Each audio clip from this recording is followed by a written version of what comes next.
The X Zone Radio Show with Rob McConnell is largely an opinion talk show.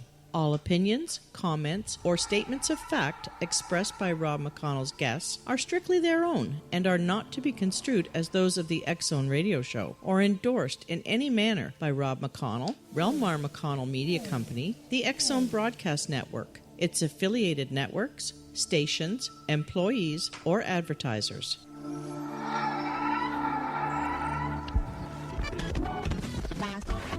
All Hit Radio.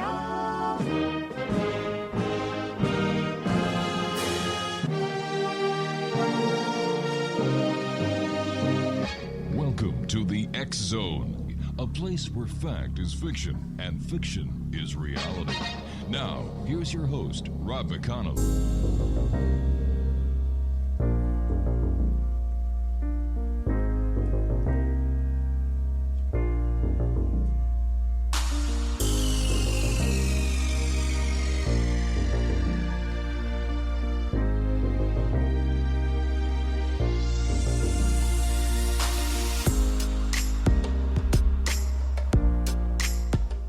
And welcome to the X Zone.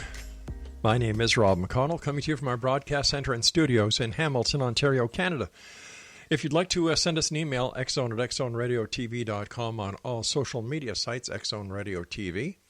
And to find out about the programming we have available for you 24/7, 365 on the X Zone Broadcast Network, www.xzbn.net. And for all of you who are watching us on Simul TV, www.simultv.com. My guest this hour is Dr. Robert M. Schoch. He is a full-time faculty member at the College of General Studies at Boston University since 1984 and a recipient of its Peyton Richter Award for interdisciplinary teaching. He earned his Ph.D. in Geology and Geophysics at Yale University in 1983. The good doctor holds many other degrees, but we're going to be talking to Dr. Schoch tonight about ancient civilizations. And Dr. Schoch, welcome to the X Zone. Oh, thank you. Where did your love or the interest in ancient communities and civilizations come from? Well, I was always interested in ancient civilizations as far back as I can remember. Mm-hmm. I remember seeing an exhibition of some artifacts from Tutankhamun, probably when I was, a few years old. It came through Washington, D.C., which is where I grew up. My grandmother was interested in such things, was a very strong influence on me in that respect.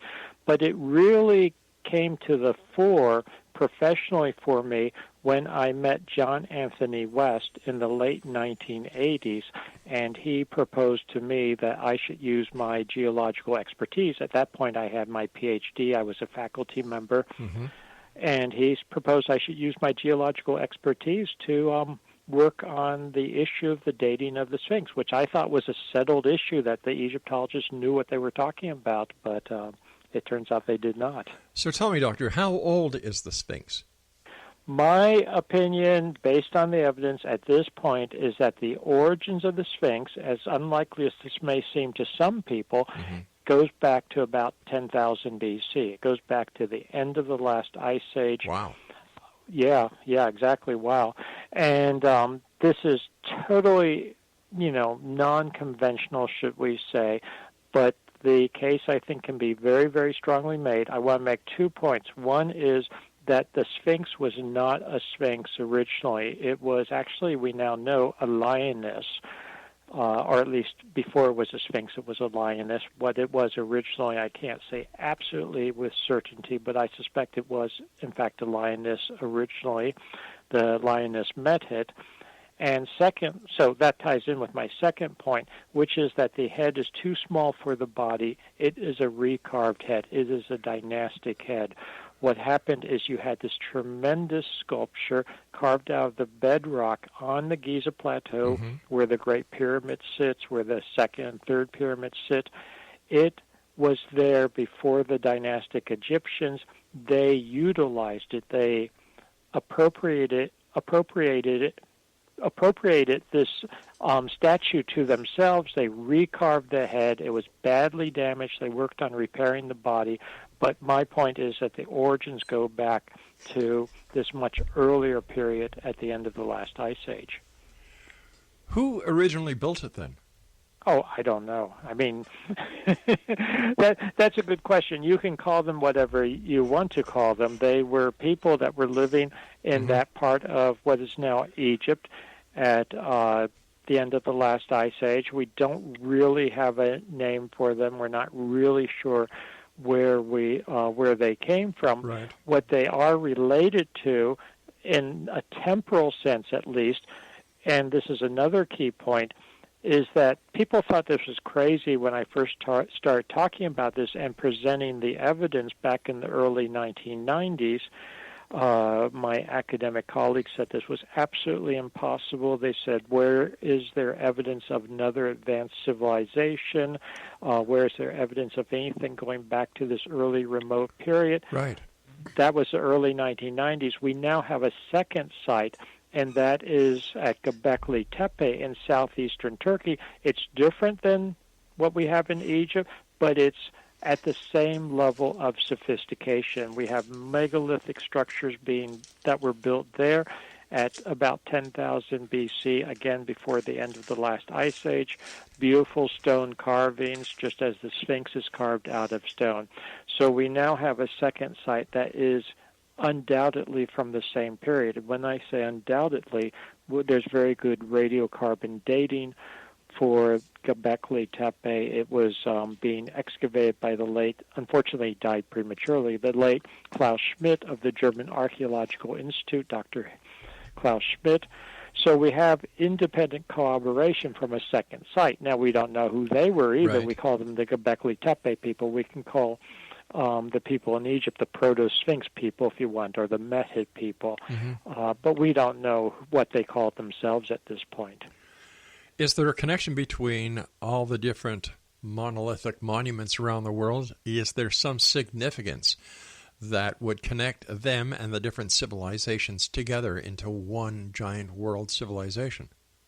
Well, I don't know. I mean, yeah, we can actually use the term civilization in various different senses, and I've discussed this in some of my work and books. For instance, well, a good book to start with, and I only say this so that people can get more information in the future, is my book Forgotten Civilization. But previous to that, I actually wrote a book called Voyages of the Pyramid Builders, where I was arguing that, and I still stand by this argument, that people in ancient times had much more interconnection, much more contact with each other than was ever held to be the case by, we'll call it the standard conventional archaeologists. They were ocean-going. They were crossing the Pacific and the Atlantic. They were interacting with each other. We have pyramids around the world. Now, a pyramidal structure, a pretty basic structure. So I wouldn't say, just because we have pyramids in different parts of the world, that means that was one civilization or there was necessarily contact even. But when you combine that with a lot of other different points of similarity, very specific similarity, I think that the general archaeological community has sorely underestimated both the antiquity of civilization, how far back it goes, and also the global spread of it and global connections. So to use today as an analogy, do we consider today's modern technological society one global civilization and interconnectedness? In many ways you could consider us that way, even though we still have, of course, nationalities and differences between different parts of the world. So it wasn't that different in ancient times, I don't believe. But I would imagine in ancient times people were much closer than they are today, even though we're a highly technologically advanced society. We are not as close as, we used to be maybe 20, 30, 40 years ago before the advent of technology. Yeah, Yeah, no, I know what you're saying. And, Mm-hmm. I mean, talk about things that make us unclose, keep us from being close, things like, quote, social media, which Right. is such a misnomer because it's about the least social thing I can imagine in the sense of people not actually interconnecting on a personal, face-to-face basis. So, yeah, in that case, we have lost something. The other thing I would mention, and I think this ties in, is that the ancient civilizations were, I think, much closer not only to each other, but to, if you want to use the term, nature and spirituality and the cosmos, that type of thing. So that, I think, is another important point and actually something that we can very much learn from them. But I want to go back to the Sphinx and Göbekli Tepe in the bigger picture. I am now convinced, and this is why I talk about Forgotten Civilization, and also, again, I'm not trying to push your books here, but just so people could have more information. With my colleague Robert Bouval, I wrote a book which came out just last year called Origins of the Sphinx. So the detailed scientific data of why I think the Sphinx goes back to 10,000 BC, the actual evidence for it, geological evidence, seismic data we collected around the Sphinx, etc., is detailed in that book. So people don't think I'm just making stuff up. Doctor, please stand by. We've got to take our first break, and we've had the pleasure of having Dr. Bouval on the show a number of times. And, this is very important, getting the information out there that, you know what we've been taught may in fact be wrong.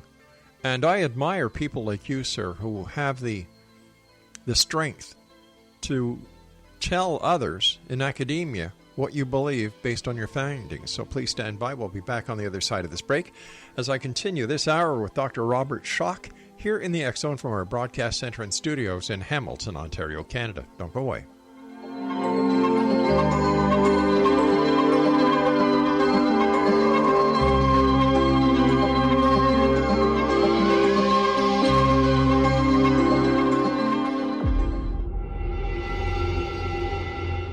Whether you're a skeptic or a believer, join me, Rob McConnell, as together we'll investigate the world of the paranormal and the science of parapsychology here on the X Zone Radio TV show on XZBN and the X Zone TV channel on Simul TV.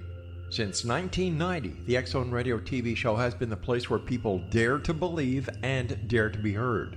Together, we'll investigate UFOs, aliens, ghosts, Bigfoot, psychic phenomenon, lake monsters, conspiracy theories, government cover-ups, the truth embargo, alien abductions, ESP, haunted locations from around the world, and so much more. With over 28 years of broadcasting and more than 4,500 individual guests, the X Zone is truly a place where fact is fiction and fiction is reality, as evidenced by the credibility, integrity, and professionalism of the guests that we bring to our international audience. If you have seen a UFO, had a close encounter, seen a ghost, Bigfoot, lake monster, or a story that you would like to share or have investigated, contact me, Rob McConnell, by sending me your email to xzone@xzoneradiotv.com, or you can call toll-free 1-800-610-7035, extension 143, and on Skype, X Zone Radio TV.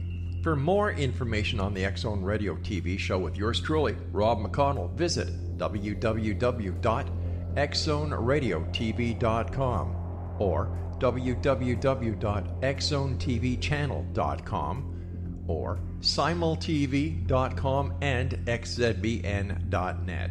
Until next we meet here in the X Zone from our broadcast center and studios in Hamilton, Ontario, Canada, always remember, X Zone Nation, keep your eyes to the sky and your heart in the light.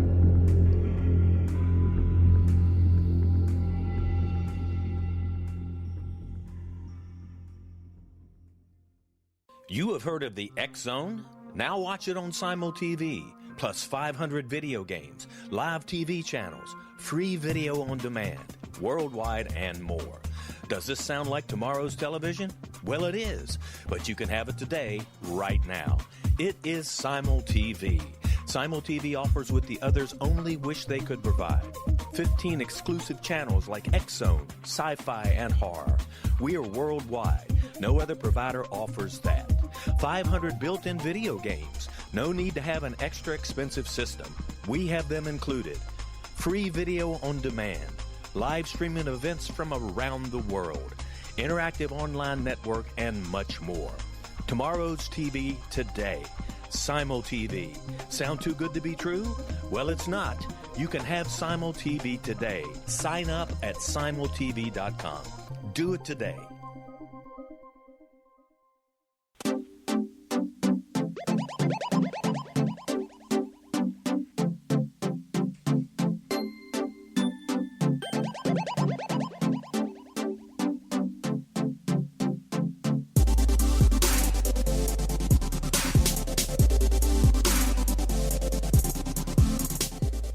Exonation, Dr. Robert Schoch is my very special guest this hour. www.robertschoch, that's robertschoch.com.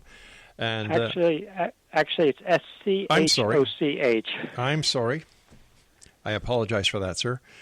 Robert Schoch, and that's RobertSchoch.com. Before we went to the break, sir, you were going to tell us more about the Sphinx. So please go ahead, and I apologize for cutting you off. Yeah, so something I was talking about, and actually people can go to my website, robertschoch, SCHOCH.com, to learn more about this. But something I have come to conclude now, and this is after about 30 years of research, is that what we have is an earlier cycle of civilization, height of civilization, if you would, going back to 10,000 plus BC. This was essentially snuffed out catastrophically with the cataclysmic changes that occurred, and I'm talking now as a geologist, the cataclysmic and dramatic changes that occurred at the end of the last ice age, circa 9700 BC. So the origins of the Sphinx go back to before 9700 BC. They go back to this last period of the end of the last ice age, and this is something that the dynastic Egyptians in 2500 BC discussed and talked about. When you actually look at their texts and you look at what they believed, they, I'm convinced, believed that the Sphinx, what we call the Sphinx, they thought of it as an older structure. As I said before the break, they reused it, they recarved the head, but they attributed the original portions of the Sphinx to this much earlier period. They even had a name for it, and that is Zep-Tepe, essentially what they considered was a golden age or the first civilization, and they talked about this as being their predecessors, that they had inherited information and material, that type of thing, from this earlier preceding civilization. And what we have, I believe, to put it into context, is that we had this early civilization or civilizations around the world, because we also have evidence in Göbekli Tepe. I believe we have evidence of it, for instance, in Java, a site known as Gunung Padang, that there was this flowering of civilization before the end of the last ice age. It was snuffed out about 9700 BC with the cataclysmic changes that brought the ice age to an end. Essentially, humanity went through a dark period, what I call SIDA, which is SIDA, solar-induced dark age, and for thousands of years, there was effectively a dark age for humanity before civilization reemerged about 5000 BC. So I just wanted to give the broad picture as I have reconstructed it. So could this explain the jump in evolution that some people believe is a missing link, or that there are others who attribute it to alien intervention? Yeah, there's a lot of people they talk about alien intervention, that type of thing. I personally, I want to make the comment that, number one, I don't go there because I don't see that we need to go there based on the evidence we have. Right. I have nothing against aliens, and I mean that seriously, because I am convinced that there's genuine evidence for, quote, alien civilizations out there, but I'm not convinced they intervened with the the development of humanity. Right. If we found strong evidence for it, I would accept it, but I don't see that yet. But what I think we do have is we have a situation, and the easiest way for people to understand it is it's very similar to what we had in Western Europe between the fall of the Roman Empire going into a dark age in a medieval period, and then the rediscovery of classical Greece and Rome, which sparked the Renaissance. And effectively, I believe we had the same thing, if you want to think of it that way, that you had this earlier civilization that was destroyed, essentially. Yes, some people survived, but the civilization itself, was brought to its knees at the end of the last ice age. Much of the technology, much of the science, much of the knowledge was lost. Little inklings of it were survived for thousands of years, and then there was essentially a reemergence, maybe a rediscovery of that between 4000 and 3000 BC, which ultimately gave rise to dynastic Egypt, to the flowering of Sumer and Mesopotamia, later perhaps in China, flowering of civilization in the Far East. But this was a renaissance, if you would. This was a reemergence. So it's not that there were aliens, in my opinion, intervening, but that they had rediscovered what had been lost. So the rediscovery of lost human history, so to speak. Yeah, in many Right. ways. And we actually have a chance to discover some of that again, because something that my colleague Thomas DeBecke, who's a seismologist and geophysicist, I'm a geologist and geophysicist, when we were working on the plateau in the early 1990s, we found a chamber under the Sphinx, under the left paw of the Sphinx, which, according to the texts, the hieroglyphic texts that have only recently been identified by my colleague Manu Saifzadeh, Dr. Manu Saifzadeh, there is an archive apparently under the Sphinx. We found the chamber. We didn't know what it was. We had speculated it might be some kind of archive or place where records were held. Right. I think it's that. there. And maybe this is what they rediscovered in Egypt at the time. Wasn't it in the media about the lost library found beneath the Sphinx? Yeah, this is the same thing. The Lost Library, Yeah. actually, the psychic Edgar Cayce predicted that would be found there. He called it the Hall of Records of Right. the Atlanteans, I guess. It's actually a very interesting story. As a side note, we discovered this, Thomas DeBecke and I, in the early 1990s. I had heard of Edgar Cayce, but really didn't know anything about him. And at that time, one of his sons was still alive and called me at Boston University in my office there. I remember to this day picking up the phone. Edgar Cayce's son is on the other end of the line, and he starts telling me about how his father had predicted the chamber that we found using geophysical techniques, seismic techniques, and he was telling me that according to his father's trance, I guess, readings, that it was a hall of records going back to very, very ancient times. I was very skeptical about that at the time, but now I'm talking about the same thing, that probably is a hall of records going back to that earlier time, because we have hieroglyphic texts that suggest the same thing.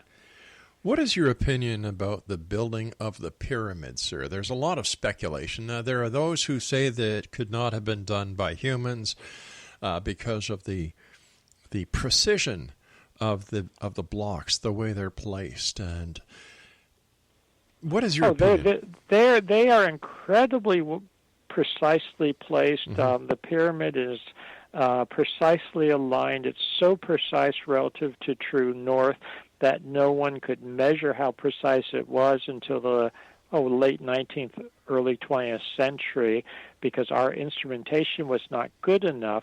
But I don't think that means it wasn't done by humans. I think what we have to realize is that they may have had technologies, they may have had instruments, they may have had ways of doing things that we can't even imagine right now, which we might say if we ever rediscover it, it all makes sense.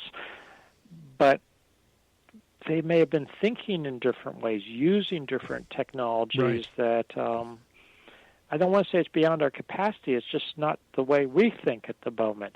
So I hate to underestimate our forebears, our ancestors, and then say, well, they were stupid and primitive, so it must have been aliens that did it. And I'm not making fun of alien people. I have very good friends, including Ph.D.s, who are very much into, it must have been alien intervention. I just don't go there right now, because I think we also don't want to diminish or underestimate the capacity of earlier human societies and civilizations. And one thing that I've been finding in my own research is that some of these very ancient civilizations were incredibly sophisticated.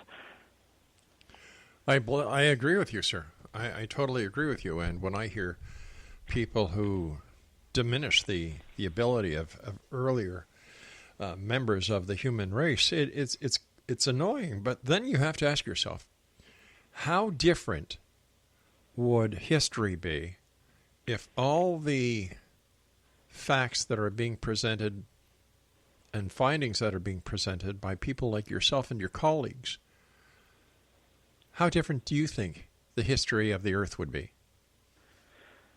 Well, okay, so two questions. One, I'm a geologist. The history of the Earth isn't changing, but our perception of the history of the Earth would be very, very different. I think we would have to realize that we are not necessarily the best and brightest that there ever has been on the face of the Earth at the present day.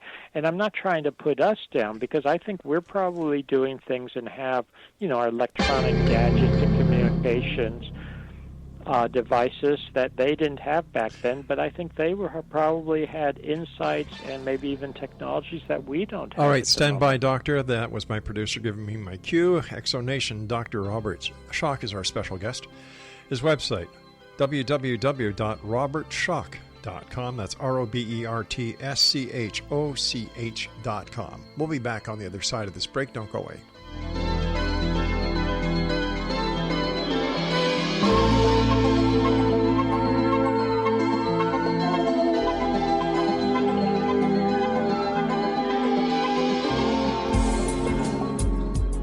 From our broadcast studios in Hamilton, Ontario, Canada, to the world and beyond, you're watching the X-Zone Broadcast Network, www.xzbn.net.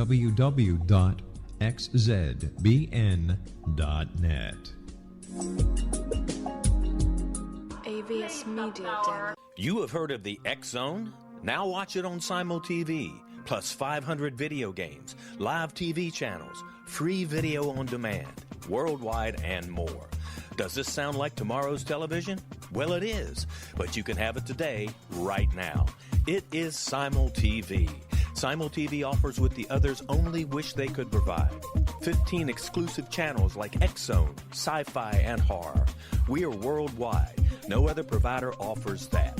500 built-in video games. No need to have an extra expensive system. We have them included.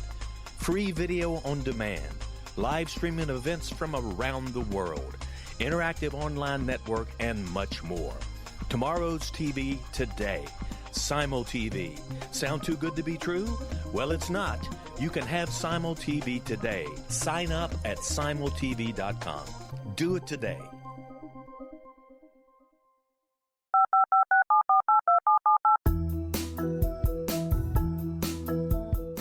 Did you know that when you're on the road with limited data or Wi-Fi, you can still listen to the X-Zone Radio Show with Rob McConnell, The Science of Magic with Gwilda Wiyaka, X-1, Dimension X, Space Patrol, and every minute of the X-Zone Broadcast Network by calling 213-401-0080, courtesy of Audio Now.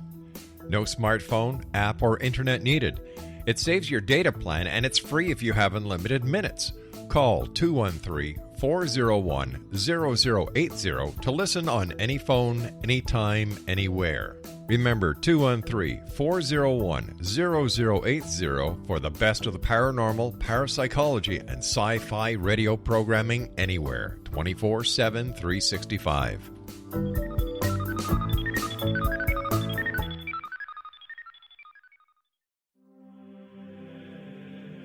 Rob McConnell here, presenting an overview for Nicholas Paul Jennings, author of a fascinating book, Amen. It presents facts revealed by Egyptologists, facts that enable us to understand why Amen is the beginning of creation of God. It provides recommendations for religious leaders of the major religions to unify their beliefs and teach the Word of God. Love one another. Amen informs people how mankind conceived God.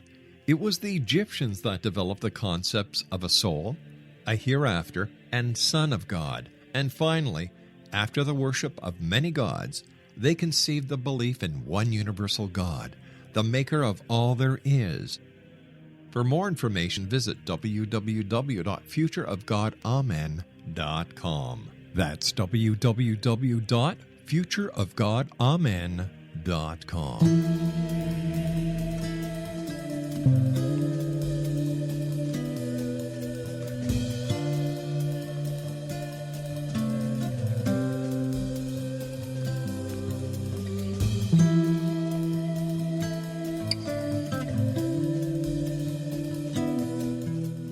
Exonation Dr. Robert Schoch is our special guest. His website is www.robertschoch.com.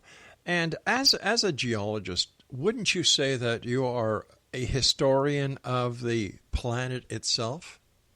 Oh, absolutely, absolutely. In fact, in geology, there are different branches of geology, and one of them is literally called historical geology, and that's what I've always specialized in. So, yes, we are looking at the history of the planet Earth, and something that I have found very compelling and very important is that we cannot divorce humans from the Earth. One thing that I've found very, very frustrating among my, should we say it, historians who focus only on humans is that they act like humans are carrying out their activities in a vacuum, a geological and geographic and climatic vacuum. And something that I have tried to stress over the decades, when it comes right down to it, is that no, that's not the case. Humans interact with their environment, and even more importantly, the environment affects humans and human society and human ways of life. And to get back to something we were talking about before the break, humans and human society in those early civilizations were affected by what happened at the end of the last ice age. And to make a long story short, I'm now convinced that there was a major solar outburst from our sun. The sun went erratic, essentially, had coronal mass ejections, huge solar flares, etc., unlike anything we've seen in the thousands of years since, and this is what snapped us out of the last ice age, caused dramatic climate change. But my point right now is this obviously could not help but affect human society. It changed everything for humans on the surface of the earth, and there is nothing that humanity could do about it. You can't turn off the sun or stop the sun. No, you can't, even though there are those who believe out there that they can actually do that. We all know they can't. But it's interesting, and it's a very unique way of looking at the relationship that the Earth has with humans and humans has with the Earth, because not very many people have looked at it that way. I would agree, and I think that's a huge mistake, and we could find out how huge a mistake that is in a very real and tangible way. In the I don't want to be a scaremonger because I'm not that type of person, but I'm following the actual evidence. There is plenty of evidence that what happened at the end of the last ice age, as far as solar outbursts, that type of thing, is going to happen again. Our star is the sun. The sun is just a plain old star. Stars go through cycles on the 10 to 15,000 year periodicity as well as the smaller cycles, and I think this is something we have to understand. And if we go through another cataclysmic period like we did about 12,000 years ago, 11,700 years ago, the same thing that happened to civilizations back then could happen to us. We could really be knocked down, should we say, especially because our civilization, this is something I started to say before the break, our civilization is incredibly sophisticated. I think the civilizations back at the end of the last ice age were also very sophisticated, but not necessarily in the same way that ours is. We are a very technological civilization based on electronics and electricity. That's how we're holding this interview right now. That's how you get to your listeners. And we all take that for granted. Other civilizations, earlier civilizations, weren't necessarily that way. I don't think they were, but I think they may have been sophisticated in other ways that we are not. But getting back to our civilization right now, for instance, even a major solar flare, much less a huge outburst, can bring communications down. It can damage electrical grid systems, etc.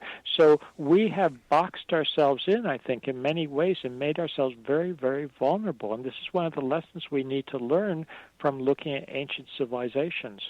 You know, I remember maybe 12, 14 years ago, there was this solar flare that knocked out the power grid in northern, I believe it was Pennsylvania, northern New York, the province of Ontario. And for 3 weeks, we were basically without power. Exactly. Now, that was a little minor thing from an astrophysical point of view, not from a human point of view for those who suffered from it, but from an astrophysical point of view. If you're talking something even small astrophysically, but larger than that, it could be devastating to modern society. And I don't understand, sir, why people still haven't gotten the sensitivity that we humans are placing upon ourselves. It's as if the majority of people really don't think it could happen, that it's only the substance of science fiction or history. But in my opinion, and based on what I've seen over my years on this beautiful little blue planet of ours, history repeats itself. Absolutely. That's one of the big lessons, or one of the, as a geologist, people say to me, this will never happen. Well, no, that's not the case. It's not a matter of it will never happen. It's not a case of whether types of things will happen or if they will happen. It is a matter that they will happen. It's just a matter of when. And we are running out of time, and I think for something like a solar outburst that could have a major effect on modern society, we are incredibly vulnerable. It's scary. Yeah. I mean, the odds are not with us. There are those people who believe that the nuclear arms race is something to worry about. I think that if anything, we have to watch out for the countries who are developing, electromagnetic pulse weapons. Oh, yes, EMP, electromagnetic pulse. Yeah. Now, the thing is, they could knock us out with electromagnetic pulse, but this ties back to what I was talking about. If you have even astrophysically relatively minor incident from the sun, one thing that's probably associated with that is an EMP. Yeah. And that could cause major havoc. Yes. And when I say probably associated with it, we've not experienced this in modern times. In 1859, which is from a geological point of view, really recent from my perspective, but 1859 for most people, that's so long ago. That's before World War I. It's before, you see what I mean? It's a long time ago, 1859. In 1859, there was what is known as the Carrington event. Yeah. It was a outburst from the sun. It was a couple of coronal mass ejections, some solar flares. It was recorded by magnetometers at the time. It was also recorded due to the telegraph lines literally being fried, telegraph stations burning down. But telegraphs were the height of electronics back then, and much more robust than any electronics now. There was no way at that time to record an EMP. There was nothing that would be affected by an EMP, but all the modeling is that it would have been accompanied by a major EMP, which today would knock out everything, or knock out a lot, plus all the modeling is that a Carrington event, a Carrington level event today, would probably knock out grids and communication systems, etc., for much of the developed world. And I want to point out something else that we have today, which is very scary. That is nuclear power plants. That's right. And if you knock out the grid system, power plants cannot cool themselves properly without electricity, and you'll have Fukushima-type situations, etc. You can have overheating. You can have radiation being released. I mean, again, I don't want to be a scaremonger, but we've boxed ourselves in technologically and made ourselves so vulnerable. It's not being a horror monger, sir. I call it being a realist. Oh, I agree with you. I'm glad you agree with that. Yeah. I do, sir. I do. And if we cannot, as journalists and broadcasters, if we cannot bring on to our airwaves people like yourself who tell it as it is instead of the painted, coded pictures that a lot of other stations carry, I think that we are doing a disservice to our listeners. However, having you on, talking the way you are, with your proof as an expert, sir, I commend you and I applaud you. Thank you. We have to take a commercial break very shortly, Doctor. When we come back, let's talk more about ancient civilizations, because I believe, as a race, we need to look to our past to understand our present and how we can best prepare for the future. Please stand by. Sir, Exonation, my guest is Dr. Robert Schoch. His website is www.robertschoch.com, and that's RobertSchoch.com. This is the X Zone. I am Rob McConnell, coming to you from our broadcast center and studios in Hamilton, Ontario, Canada. A couple of quick notes. Number one, the X Chronicles newspaper is still available. It is all the time, I should say, with the compliments of the X Zone, rel-mar, and Simul TV, and of course our advertisers at www.xchroniclesnewspaper.com, and for all the listings on the X Zone Broadcast Network, www.xzbn.net. I'm Rob McConnell. Dr. Robert Schoch and I will return as we wrap up this hour here in the X Zone on the other side of this break. Don't go away.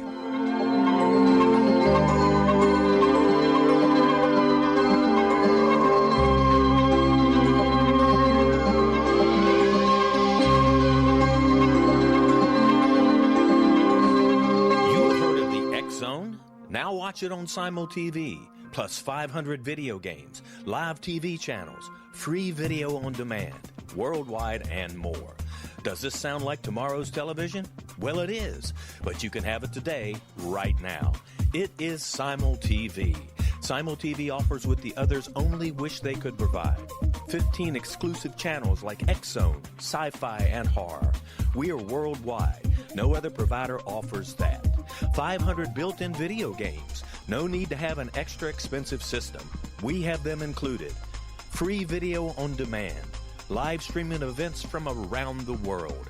Interactive online network, and much more. Tomorrow's TV today. Simul TV. Sound too good to be true? Well, it's not. You can have Simul TV today. Sign up at simultv.com. Do it today.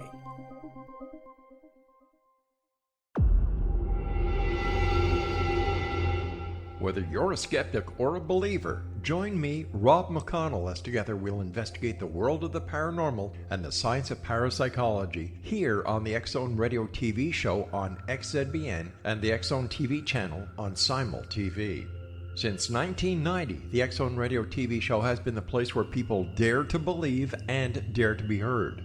Together, we'll investigate UFOs, aliens, ghosts, Bigfoot, psychic phenomena, lake monsters, conspiracy theories, government cover-ups, the truth embargo, alien abductions, ESP, haunted locations from around the world, and so much more.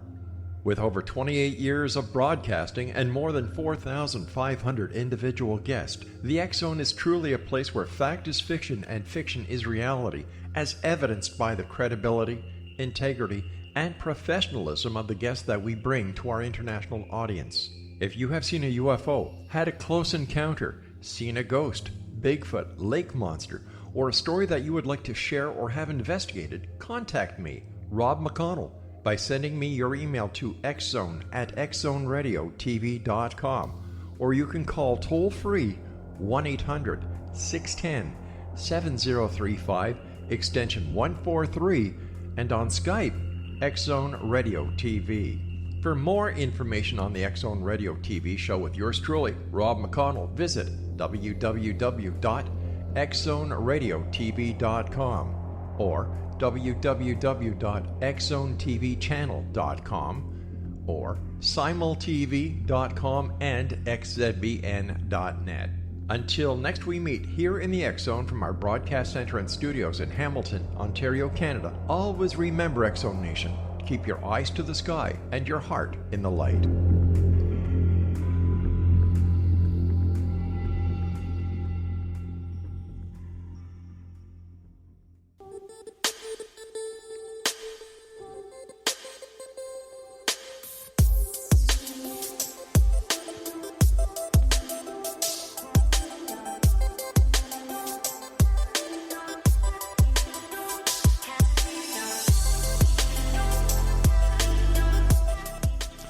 Welcome back, everyone. Our guest this hour is Dr. Robert Schoch. His website is www.robertschoch.com, and that's RobertSchoch.com.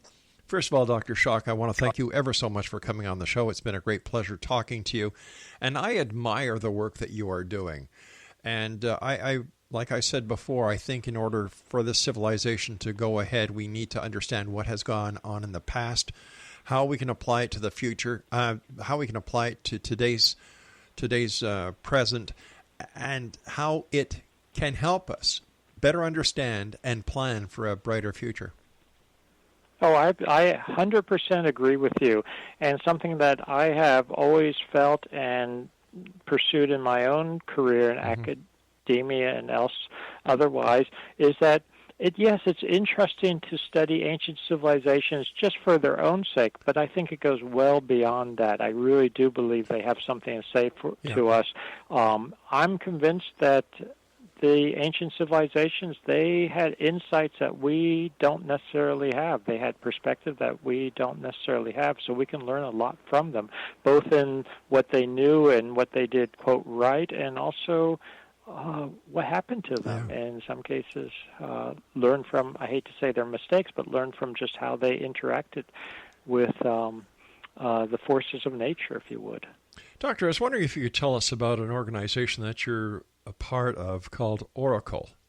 Yes, Oracle I'm very, very proud of. I'm a co-founder of it. We're a small organization at the moment, but it is absolutely 100% official IRS certified or whatever it is, not nonprofit organization, and it's called Oracle, which is an acronym for the actual name of the organization. Officially, it's Organization for the Research of Ancient Cultures. Organization for the Research of Ancient Cultures. So Oracle, which is ORACUL for short, is the acronym. And what this is a non-profit organization with all the official paperwork filed. And what we're doing is raising awareness of ancient civilizations, ancient cultures. We raise awareness. We have an education program, and we also are getting ourselves involved in raising funds to do research, to do scientifically sound, but also cutting edge, and if I could put it this way, out of the box, not necessarily, quote, conventional mainstream paradigm research, but also not, out there, as some of my students at Boston University would say, wow, or woo-woo. We are using sound scientific techniques, but following the evidence where it really leads, which is not necessarily what everyone, and I hate to sound the wrong way, but my colleagues in academia often have vested interests in, science should be objective, but it's not always. I can say that from experience. So this is really an organization to get out there, to educate, to promote the study of ancient civilizations, to bring the lessons to the fore, to do all the things we've been talking about, how it's important to learn from those ancient civilizations.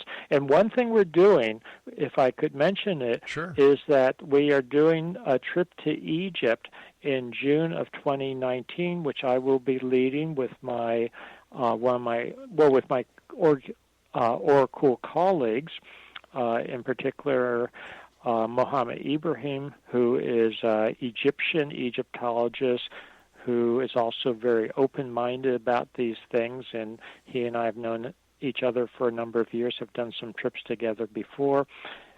I've led many trips to Egypt over the years, besides going over there on my own private trips for my research and whatnot. If people know John Anthony West, I actually led his last trip to Egypt when he was too sick to do it. So something I'm excited about is I always love to show Egypt to people, to let them learn about what we're talking about on site, and to really experience an incredible ancient civilization that was so powerful and so different than what we have today. And many people, I find, they go with me to Egypt, they experience it firsthand, we call it ruins, but they're still very powerful ruins, and they realize that there's something more to ancient civilizations than what they might be reading in textbooks. So if people are interested in that, they should check out the Oracle site, or they can get there through my website, or they can go directly to the Oracle site, which is Oracle Online, all run together, oracleonline.org. What has been your most memorable find or an awe moment that you've had when in Egypt doing research? Oh, wow. Everything is awesome in Egypt. I mean that in a genuine sense, not just the trivial sense. I mean, I've had a lot of awe moments. But, I probably, because it was my first trip to Egypt in 1990, I first got involved in this in the late 1980s. I made my first trip to Egypt in 1990, summer of 1990, and I go to the Sphinx, and I look at it, and two things struck me immediately, and I still remember it to this day. This was within, the first 2 minutes, first 30 seconds, actually. One, the Sphinx is not weathered by wind and sand. Despite being on the edge of the Sahara Desert, it's weathered by water. It's weathered by rain and precipitation, so it had to go back to an earlier period. I realized that immediately, instinctively from my geological training. Now, it took a lot more research to demonstrate that, to prove that, to put things together, to do the geophysical work, etc., but it started in that moment of realization. And the second thing at the same time, virtually simultaneously, was that the head is too small for the body. It's out of proportion. And I immediately hypothesized to myself that this is not the original head. It's a recarved head. The original head had been weathered, and it's much smaller now. Ironically, I don't know if you can hear that, it started pouring down rain here in Boston as I'm speaking. Yes, I can hear it. Yes, that's rain. There's nothing I can do about it. Sir, it is really, we've got a little mini tsunami or something here. Well, that's all not right. Tsunami, whatever it is, a little... all of a sudden started pouring down rain. Well, I'll tell you something. Talking about the rain on the Sphinx, which goes back to pre-Sahara times. Well, isn't it also? I believe that I've read somewhere that at one time the entire Sahara Desert was at the bottom of an ocean or a great body of water. Yes. Yes, of course it was. But that has nothing to do with the age of the Sphinx. That actually is millions and millions of years earlier. And something that's interesting is that the Sphinx, the Sphinx was is carved from limestone. It's carved from limestone that goes back maybe 40 million years or so. And it's full of ocean creatures, little fossils of ocean creatures. Now, sometimes people show these to me and they say, well, this proves the Sphinx was underwater. No, it shows that the limestone it was carved out of was created in an ancient ocean millions of years ago. But it's still super interesting. I mean, there's so many fascinating things on the Giza Plateau and with the Sphinx. Is there any geological proof that you've been able to find, whether it's, in Egypt or any of the other sites around the world that you've gone to, that there was indeed a giant flood that covered the earth? Oh, absolutely, absolutely. We see evidence of that all over. And when you say, now let me back up, not necessarily a giant flood that covered all the earth at one time. Mm-hmm. No, I wouldn't go that far. Okay. But what we do see is evidence of flood and flood debris, etc., at the end of the last ice age, and this is with good reason, because at that time, what we had with the solar outburst that I was talking about and the rising temperatures, in fact, immediately rising temperatures, essentially in some places what would have looked like huge lightning bolts were hitting Earth with the solar outburst. It was melting glaciers almost instantaneously. It would have evaporated water from large bodies of water, whether it's lakes or the ocean itself. Mm-hmm. And you can only put so much moisture into the atmosphere before it starts coming out as precipitation. So there were torrential rains at the end of the last ice age, and this is recorded in the geology and the sediment and the debris, that type of thing. So there were absolutely torrential rains, which would have caused localized flooding. I mean, really major flooding. If people watch the news, sometimes they'll see when there's just from my perspective, very small rains, not what we're talking at the end of the last ice age. And, cars are floating away, et cetera, et cetera. Plus, on top of that, with the melting of the glaciers, you had rising sea levels, and we're talking hundreds of feet along coastlines, et cetera. So there were a lot of things happening between flooding on the land surface from the rains, from flooding along coastal areas, from rising sea levels. It was pretty horrendous. Dr. Schoch, I want to thank you ever so much for joining us. It's been a great pleasure talking to you, and as I said before, I look forward to the next time you and I meet back here in the X Zone. But until then, sir, thank you for all you do. Thank you. Good night, Doctor. Good night. I'll be back on the other side of this commercial break with the news as we continue here in the X Zone from our broadcast center and studios in Hamilton, Ontario, Canada. My name is Rob McConnell. Don't go away.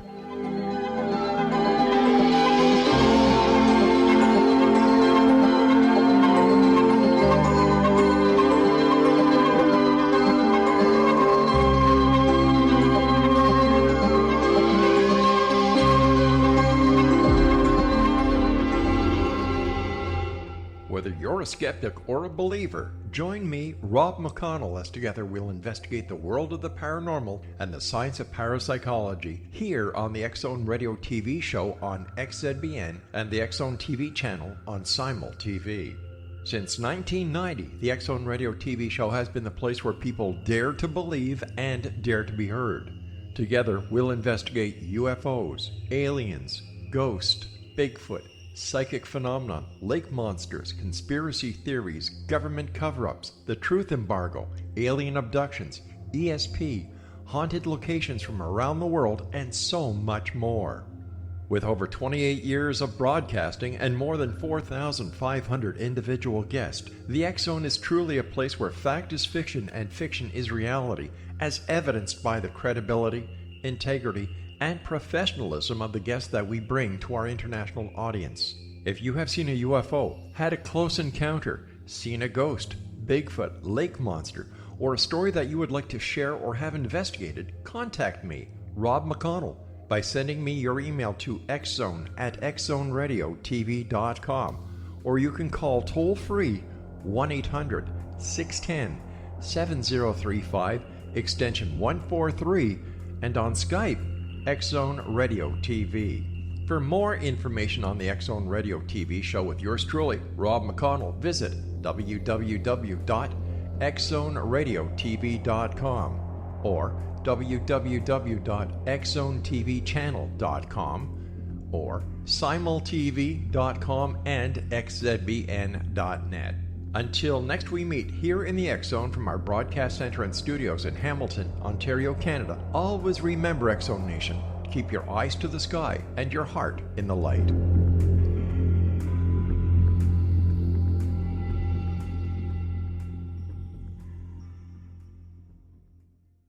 You have heard of the X Zone? Now watch it on Simul TV, plus 500 video games, live TV channels, free video on demand, worldwide, and more. Does this sound like tomorrow's television? Well, it is, but you can have it today, right now. It is Simul TV. Simul TV offers what the others only wish they could provide. 15 exclusive channels like X Zone, Sci-Fi, and Horror. We are worldwide. No other provider offers that. 500 built-in video games. No need to have an extra expensive system. We have them included. Free video on demand. Live streaming events from around the world. Interactive online network, and much more. Tomorrow's TV today. Simul TV.